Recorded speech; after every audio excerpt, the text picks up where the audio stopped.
Nilunok ba talaga niya yung pera? Yan yung $300 na kinupit ng isang OTS doon sa NAIA 1.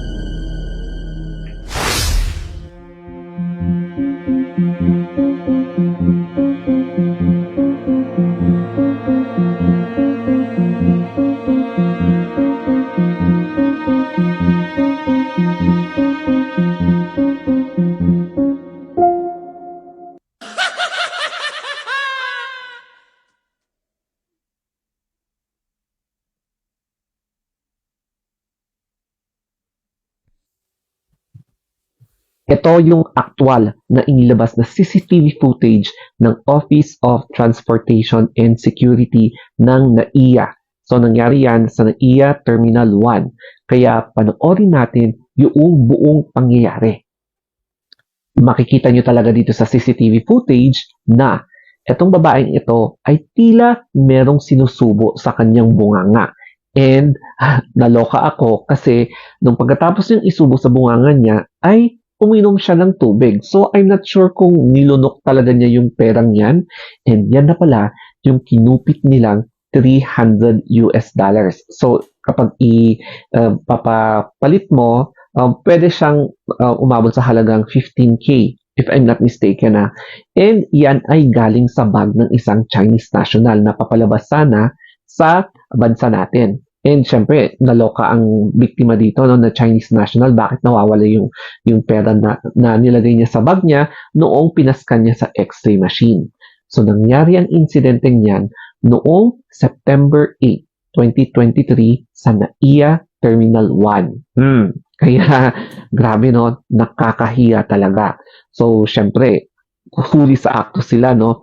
Tsaka may kasama yung babae, nakasabwat na binubulong sa kanya. I'm not sure kung ano yung binubulong. Tapos, nakakaloka, kung talagang nilunok talaga niya, no? Mapapaisip ka talaga. So, medyo inislow ko lang yung video para makita nyo kung saan kaya mapupunta yung pera. Kung mariretrieve ba niya, kung nasira ba yung pera na yon kasi nga may laway na, tapos I'm not sure kung ninat-ngat din niya yung pera. So, parang sayang, no? Kasi kinain niya tapos uminom pa siya ng tubig. And lagot sila. They will be facing administrative tsaka criminal charges. Balikan natin yung report sa media na kung saan ebidensya ng nakawan sa NAIA, nilunok at nahuli sa CCTV. Tapos kung makikita nyo, naka-uniform pa si ate girl, no? So, OTS personnel huli sa aktong nilunok ang perang nakuha mula sa isang Chinese passenger sa NAIA. And then, nahuli sa CCTV recording sa NAIA Terminal 1 ang personnel mula sa Office for Transportation Security or OTS ang paglunok sa di umano'y perang nakuha mula sa isang pasaherong Chinese. So, ito ay ginawa umano para walang makuhang ebidensya matapos magreklamo ang Chinese passenger na nawala ang kanyang $300 matapos dumaan ang kanyang bag sa security check area. Sa sangkot na nasabing insidente ang isang babaeng security screening officer na yung likod din niya tapos at ang kanyang supervisor at x-ray operator. So, parang apat sila if I'm not mistaken. And then sa report, sinasabing nakuha ang actual na footage sa departure final screening checkpoint alas 8:18 ng gabi noong September 8, 2023. So, medyo matagal na siya, no? 2 weeks. I'm not sure, basta medyo mas matagal na siya bago inilabas sa media itong insidenteng ito. Naglabas na rin ng press statement ang OTS. So, nasabi nila na they are currently investigating the case and medyo malakas yung ebidensya kasi nga caught in the act ang mga sangkot dito na naka-uniform pa. O, di ba? Tapos, for sure, since 2 weeks past na yung insidenteng yan, mukhang baka wala na sila sa serbisyo, baka tinanggal, na-terminate, or baka na-suspend sila na currently ongoing na yung pagsasampa possibly ng administrative case. Tapos number 2 is yung criminal case, possible criminal case kasi theft yung ginawa nila, di ba? Tapos, yung babae yung isa, tapos yung accomplice, yung mga kasama. So, mukhang apat silang natanggal sa trabaho. And this serves as a warning para sa mga iba na hindi pa nahuhuli na magbago na kayo para hindi kayo matulad sa nila and hindi rin kayo maidagdag sa mga nakakahiyang employees na hindi talaga makontento sa mga sinasahod. As a reaction dito sa actual video na yan, na-cover talaga yung face nila nung ni-release na itong CCTV footage para naman to protect din yung kanilang mga karapatan even if nakagawa sila ng pagkakamali. So meron silang right to protect their dignity kahit na nadungisan na yung dignity nila kapalit ng $300 US dollar.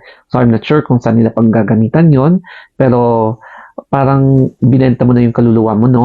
Nung kinuha mo yung $300 bill. So, nasira na yung reputation mo, nasira na yung career mo, pwede kang ma-blacklist. Tapos, meron ka ng record sa police or NBI. Lalong-lalo na kapag magpapagawa ka ng clearance. So, medyo mahihirapan ka na kapag mag-a-apply ka na ng trabaho.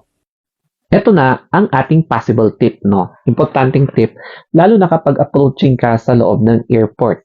Importante na ilagay mo na yung valuables mo dito sa ilaliman. Yung pinakailalim na ng bag mo. Ayan. Tapos, daganan mo na lang ng mga ibang gamit mo such as payong, makeup, mga ibang small documents, ganyan, sa loob para mahirap nilang hablutin, no? Mahirap nilang hablutin. Tapos, yung mga bills mo, hindi siya madaling mahulog.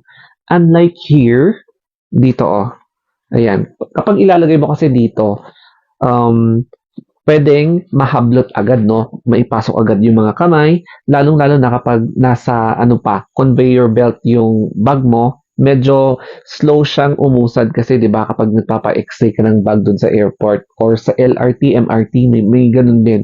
Medyo slow siya. So, syempre yung mga mabibilis ang kamay, ganun agad. 'di ba? And kapag dito kasi sa labas, pwedeng mahulog yung mga pera, mahuhulog yung bills, yung coins o kaya pati yung cellphone. So kapag dadaan siya, pwedeng mahablot agad ng mga masasamang loob, either yung staff, yung mga ibang passenger, or yung nakapasok talaga na mga kawatan. Kaya, at least nakapag-share ako sa inyo ng tip para alam nyo ang gagawin nyo kapag nasa loob na kayo ng mga ganong facilities. As a lesson, wag na wag talaga kayong mapapatukso sa mga ganitong gawain kasi binibenta mo talaga yung reputation mo at saka kaluluwa mo. Mas maganda na lang na mag-sideline ka, magpatayo ka ng business na aside from nag-work ka sa gobyerno, meron kang sideline after ka mag-work. Kesa naman nalululong ko sa mga masamang gawain katulad dito na pwede ka talagang makulong, tapos makasuhan pa, tapos posibleng hindi ka na pwede makapag-apply ng trabaho dahil sa ganitong kahihiyan. So, this is a very important lesson. Simpleng lesson, pero napaka malaking impact. Kaya, always secure your belongings, be vigilant, and ligtas ang may alam. So, sana may natutunan kayo dito sa video na ito, and I hope nakarelate kayo, especially sa mga frequent travelers out there. Okay, so that's it guys. Thank you and have a wonderful day.